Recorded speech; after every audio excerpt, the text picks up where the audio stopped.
Donc, je vous dis que le cytoplasme, c'est hyaloplasme plus organisme cellulaire. Donc, quand vous délai votre farine dans un verre à boire, par exemple, votre verre là, c'est comme la cellule. Le gari qui est dedans, la farine qui est dedans, c'est les organismes cellulaires. Mais l'eau qui est dedans là, c'est ce qu'on appelle hyaloplasme. Je crois que cette comparaison qui n'est pas raison vous a aidé à comprendre un peu ce que je dis par cytoplasme égale hyaloplasme plus organisme cellulaire. Donc je reviens au distinguo ou bien à la distinction entre les deux types de cellules. Peu importe le type de cellule que vous disposez, elle est soit animale, qu'elle soit animale ou végétale, vous avez toujours une membrane plasmique, vous avez toujours un cytoplasme. Et vous avez toujours un cytoplasme. Ok? Autre chose que vous avez également au niveau des deux types de cellules, que vous allez trouver ici, dans l'animal comme dans le végétal, vous avez par exemple le réticulum endoplasmique. On en a dans les deux types de cellules. Le réticulum endoplasmique, il y a deux types. Il y a un qui porte des ribosomes à sa surface qu'on appelle réticulum endoplasmique rugueux ou granulaire ou ergastoplasme. On peut l'abréger REG. Et il y a un autre qui ne porte pas de ribosome à la surface des saccules. Donc ce réticulum-là, on l'appelle réticulum endoplasmique lisse. On l'abrège REL. Ok, je reviendrai après pour vous donner le rôle de ces organismes cellulaires. Ok, maintenant on a également l'appareil de Golgi. Dans les deux types de cellules, vous avez l'appareil de Golgi. Les éléments qui constituent ce qu'on appelle appareil de Golgi, ce sont les dictyosomes. L'ensemble des dictyosomes donne ce qu'on appelle appareil de Golgi. Voilà, donc vous les avez au niveau des deux types de cellules.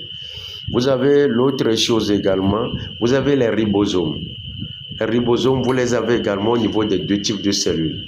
Chaque cellule a des ribosomes. Je reviendrai également, les ribosomes constituent deux sous-unités, une grosse et une petite sous-unité. Je reviendrai pour vous dire leur rôle. D'accord?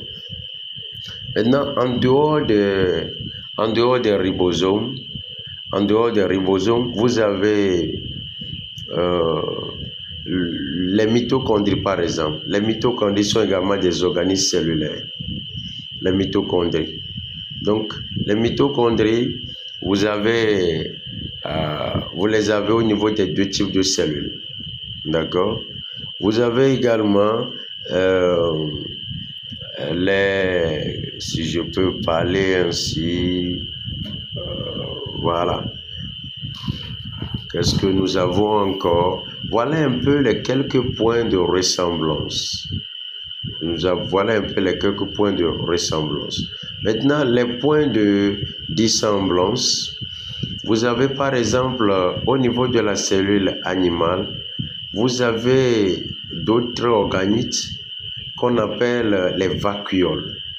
Mais les vacuoles au niveau de la cellule animale sont très nombreuses, mais très petites.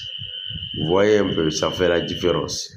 Vous avez beaucoup de vacuoles au niveau de la cellule animale, mais qui sont très petites.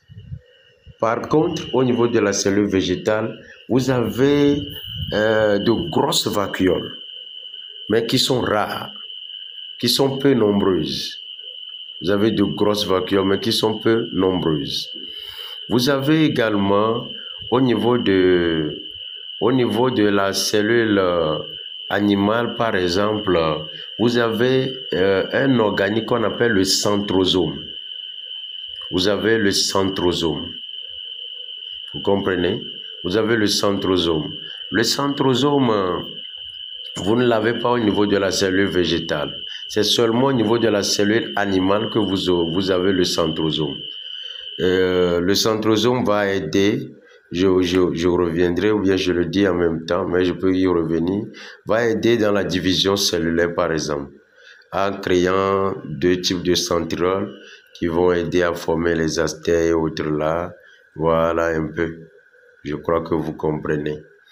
Maintenant, vous avez également au niveau de la cellule végétale des organites cellulaires qu'on appelle les plastes. Il y a trois types de plastes. Il y a chloroplastes qu'on a dans les plantes vertes. Vous avez le chromoplaste qu'on a au niveau de la tomate. Vous avez l'amyloplaste qu'on a au niveau de la banane. Tout ça là, les trois là sont des plastes. Peu importe leur nom, c'est des plastes. Au niveau de la cellule végétale, vous avez les plastes. Mais au niveau de la cellule animale, vous n'avez pas de plastes. Il y a autre chose que vous avez également au niveau de la cellule végétale. Au niveau de la cellule végétale, vous avez également une première couche de protection de la cellule. Quand vous regardez en même temps la cellule végétale au microscope, vous allez voir qu'il y a une première couche qui protège la cellule. Donc cette première couche-là, qui ressemble un peu à la membrane, mais ce n'est pas la membrane, on va l'appeler paroi cellulosique. D'aucuns vont l'appeler paroi pectocellulosique, parce que elle est formée de la cellulose et de la pectine. Voilà, protéine. Donc, c'est pourquoi on va l'appeler paroi cellulosique ou pectocellulosique. Voilà un peu les éléments qui font le distinguo entre les deux, entre les deux types de cellules. Je reviens pour vous donner deux autres éléments qui font également le point commun. Le noyau, par exemple. Vous avez le noyau au niveau des deux types de cellules. Parce que le noyau, c'est l'organe vital de la cellule. Vous comprenez? Vous avez également le lysosome, qui sont des vacuoles qui vont jouer un rôle lytique, c'est-à-dire qui vont créer la lyse et débarrasser l'organisme des éléments usés ou bien des cellules usées. Voilà un peu comment vous pouvez faire la comparaison des deux types de cellules. Le point culminant de ces comparaisons qu'on vient de faire là, c'est de pouvoir par exemple dessiner les deux types de cellules. Vous devez être capable de dessiner les deux types de cellules. Les schémas, je peux vous les poster après, ou bien soit vous allez les chercher, ou bien je vais vous poster ça dans le truc là. Donc, vous avez les deux schémas. Il y a deux groupes de schémas comparatifs des deux types de cellules, animales et végétales. Le premier schéma comparatif, c'est le schéma de la microscopie ordinaire ou classique. C'est-à-dire le schéma qu'on obtient lorsqu'on utilise le microscope photonique. Voilà, ou ordinaire. Donc ce schéma-là va vous présenter des choses, pas grand détail mais avec les différences et les points communs que je viens de vous montrer. Il y a l'autre schéma qui permet même de révéler les organismes cellulaires avec leurs détails. Et c'est des schémas comparatifs également, du microscope de la cellule végétale et de la cellule animale vue au microscope. Donc vous avez ces deux types de schémas. Donc vous devez les connaître. Nous pouvons vous soumettre juste les schémas sans annotation et vous devez être capable de les annoter. Ou bien nous pouvons vous demander de comparer les deux types de cellules ou les deux types de microscopes.